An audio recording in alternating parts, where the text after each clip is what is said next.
What is up, guys, and welcome. Today's video is gonna be an Awakening Woosa PvE guide.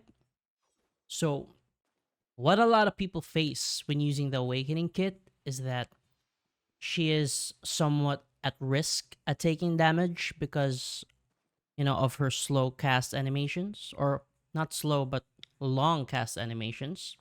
So, most people struggle at the end game zones like Ash Forest, Elvia Hex, Crypt, etc., wherein hordes of mobs just come right at you with huge damage, especially when most of the progressing player base is putting majority of their resources in AP rather than in DP, so it can be a struggle. So I will be showing you how not to die or avoid the risk of dying while maintaining a very good amount of DPS, right? So to get started, um, these are the add-ons that I use. Now they are what they are because of how I do my combos, which I will be explaining later on. Now for your core, you should always be using Blooming Death whenever you do PvE because the frontal guard while holding the ability is very useful. It's very helpful, especially in the end game zones where mobs hit really hard. All right, so the easiest way to explain how I do my combos is that I divide it into four separate parts or four separate chains, right? So the first chain would be Life Lure into Flow Shotgun Field. Your second chain would be Bloom Burst into Nether Blast, Deluge into Flow Soul Shock. Your third chain would be Soul Cleanse to Soul Shower and into Sahi's Descent. And then your final ability would be Blooming Death or Moonlit Blast. Now, the reason why I say or is because when you do the complete chain for the second time, Blooming Death would most likely be on cooldown because of its high CD. So, especially when you're using, your BSR, because, you're casting way faster. So, instead of Blooming Death, you use Moonlit Blast. But if Blooming Death is off CD, you should always prioritize this over Moonlit Blast since it deals a lot more damage, right?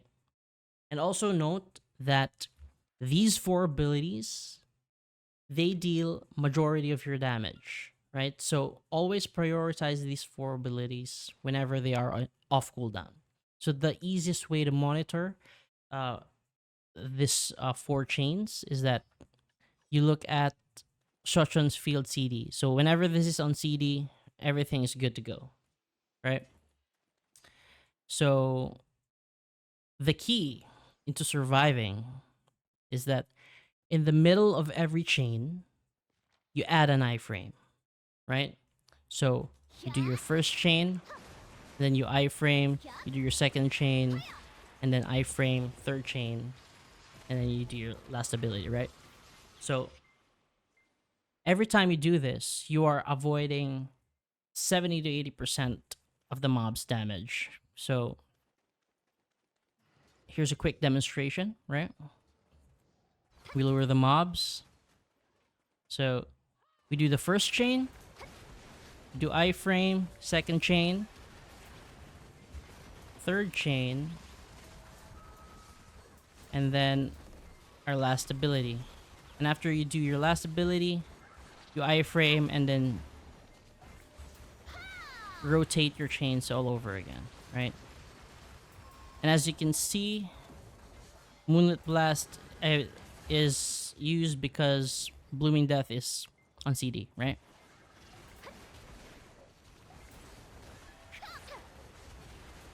So always make sure to do an iframe in the middle of every chain so that you will not take damage, right?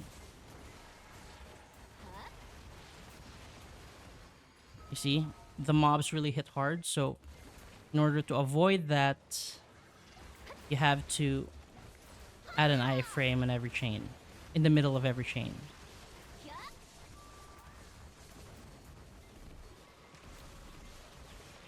And yeah, this is basically how you do your PvE. You just avoid damage. And I don't really use Mark of the Moon as much, right? It has a tier 3 add-on, but I think it's pretty useless. So the only way I use it is to lure mobs, right? Like you can do this to lure mobs and then you just repeat the chain. You just repeat your combos, right? We use blooming and then iframe first chain, iframe chain, and then yeah, that is basically how you do your PvE.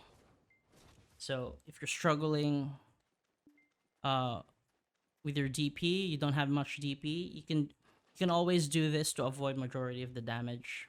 So yeah, that is basically it. So I hope this was helpful and enjoy. Peace.